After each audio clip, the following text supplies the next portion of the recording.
shower, his pregnant wife barely conscious, blood pooling on the marble tiles. Instead of calling an ambulance, instead of rushing her to the hospital and withdrawing from his evil plan, he dragged her to the backyard and buried her alive with their unborn child. All for his mistress who'd given him an ultimatum. 2 weeks to get rid of that useless woman or I'm gone. Hello guys, welcome to my channel where interesting stories of love, betrayal and unimaginable darkness are told. Don't forget to like this video, subscribe, share it with your friends and drop your thoughts in the comment section below. 4 months after Ngozi's burial, Emeka was unraveling. The nightmares came every night now, vivid, horrifying visions of Ngozi's final moments. In his dreams, she was still alive down there, trapped in an eternal suffocation, screaming his name. He'd wake drenched in sweat, sometimes vomiting, while Chidinma slept undisturbed beside him. The house had turned against him. Doors slammed when no one was near them. Water ran from faucets he knew he turned off. And the smell. God, the smell. Sometimes the whole house reeked of decay, thick and nauseating, but only he could smell it. Chidinma and the staff noticed nothing. "You are losing it," Chidinma said one morning, watching him sniff the air frantically. "Maybe you should see a psychiatrist." But it wasn't madness. It was guilt, eating him alive from the inside out. Zara had stopped speaking. The cheerful 6-year-old who'd once filled the house with laughter now sat silent, clutching a photo of her mother, staring at nothing. Teachers called with concerns. Child psychologists were consulted. But how could Emeka explain that his daughter wasn't traumatized by abandonment? She somehow knew the truth. Children sense things adults rationalize away. One night, Zara walked into his study and said her first words in weeks. "Mommy's in the garden. She told me. She's scared and cold and she can't breathe. Why won't you help her, Daddy?" Emeka's hands shook so violently he dropped his glass. That's just a dream, Princess. Mommy's not." "She is," Zara screamed, tears streaming down her face. "She's there, under the tree. She's calling for you. Why did you put her there? Why?" Chidinma rushed in, grabbing Zara. "Stop this nonsense. Your mother abandoned you. She's probably in another country with another man." But Zara just stared at her father with eyes too knowing for a child. "You hurt Mommy. I know you did." That same week, Ngozi's sister Adiaze refused to let it go.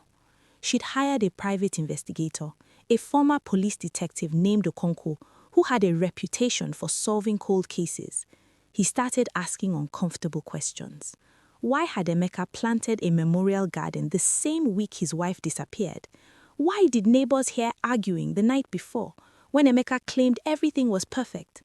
Why was Ngozi's phone last pinged from inside the house, then went dead, never to be found? "Mr. Okoli," Okonkwo said during an interview, his eyes sharp, "in my experience, when a pregnant woman vanishes without her phone, her purse, her car, and none of her clothes are missing, she didn't leave voluntarily." Emeka's lawyer shut down the conversation, but the seed was planted. Okonkwo wasn't going to stop.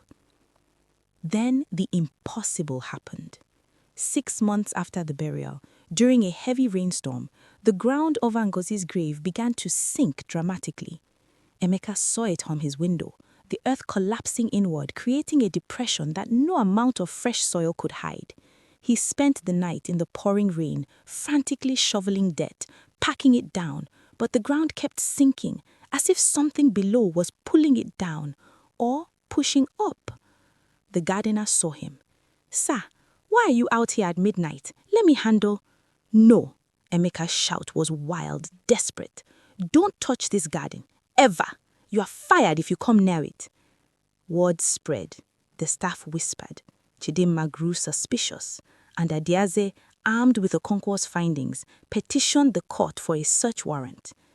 The night before the scheduled search, Emeka stood over the grave with a shovel, considering his options. He could dig her up, move the body, burn it. But where? How? He was trapped. Chidinma appeared behind him like a ghost. "What are you doing, Emeka?" He turned, shovel in hand, and she saw it, the madness in his eyes, the truth written across his face. "Oh my God," Chidinma whispered, backing away. "What did you do? What did you do?" Chidinma stumbled backward, her hand covering her mouth as realization crashed over her like a wave. "Emeka, is Ngozi in the garden?" Her voice was barely a whisper, horror draining the color from her face. Emeka just stood there, shovel hanging from his hand, defeated. For 6 months he'd carried this alone, and now the truth was spilling out like blood from a wound that wouldn't close. He didn't answer. He didn't need to. "You killed her?" Chidinma's scream shattered the night. "You actually killed her. I never meant... I was just talking. I didn't think you'd actually..." She doubled over, vomiting into the grass. When she looked up, tears streamed down her face. "There's a dead woman under there, a pregnant woman. Oh God, what have we done?" "We?" Emeka's laugh was bitter, broken. "This was all for you. You gave me 2 weeks. You said..." "I was being dramatic. I was angry. Normal people don't murder their wives." Chidinma was hyperventilating now. "I have to call the police. I can't be part of this. I can't..." She ran for the house, but Emeka caught her arm. For a moment, they stood frozen, the same desperate calculation crossing both their minds. Then Chidinma wrenched free and kept running. By sunrise, the police arrived with excavation equipment. Adiaze stood beside Detective Okonkwo, her face a mask of grief and terrible knowing. Zara watched from an upstairs window, clutching her mother's photo, as if she'd been waiting for this moment all along. The digging took 2 hours. When they found the tap, Emeka collapsed to his knees. When they opened it, Adiaze's scream could be heard 3 houses away. Ngozi's body was curled in a fetal position, arms wrapped around her swollen belly in a final futile attempt to protect her unborn child. Her fingers were shredded and bloody. She'd clawed at the tap until her nails tore off. Dirt filled her mouth and lungs. The forensic examiner's preliminary finding was devastating.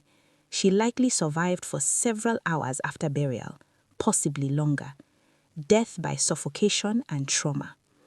She was alive, fighting, dying slowly in the darkness while her husband slept in their bed. The trial was a media sensation. Emeka's defense tried everything: temporary insanity, extreme emotional disturbance, diminished capacity, but the evidence was damning. Chidinma, granted immunity in exchange for testimony, described the affair, the ultimatum, Emeka's growing obsession. The gardener testified about Emeka's strange behavior around the memorial garden. Zara's therapist revealed the child's consistent claims that Daddy hurt Mommy. But the most damning evidence was Emeka's own phone. Investigators recovered deleted messages between him and Chidinma, including one sent just hours before the murder. "Don't worry, baby. By this time next week, it will just be us. I promise." The jury deliberated for 3 hours. Guilty of first-degree murder. 2 counts, Ngozi and the unborn child. Life imprisonment without possibility of parole. As they led him away in chains, Emeka looked back at the courtroom. Zara sat with Adiaze, still silent, still clutching that photo. She met his eyes with a gaze that held no love, no forgiveness, just a cold, hard truth. He wasn't her father anymore. He was the monster who'd buried her mother alive. Chidinma's life imploded too. Though legally protected, she was socially destroyed. Her name became synonymous with home-wrecking and complicity. She lost her job, her friends, her reputation. The son she shared with Emeka would grow up knowing his father was a murderer and his mother the catalyst. She'd gotten what she wanted, Ngozi gone, but the cost was everything. Adiaze took custody of Zara, raising her with photos and stories of Ngozi, ensuring the girl knew her mother's love, not just her tragic end. Slowly, painfully, Zara began to speak again, to heal, but she never called anyone Daddy again. Years later, A memorial garden was planted at Ngozi's actual grave, not the dark hole where she died, but a proper resting place beside her unborn child.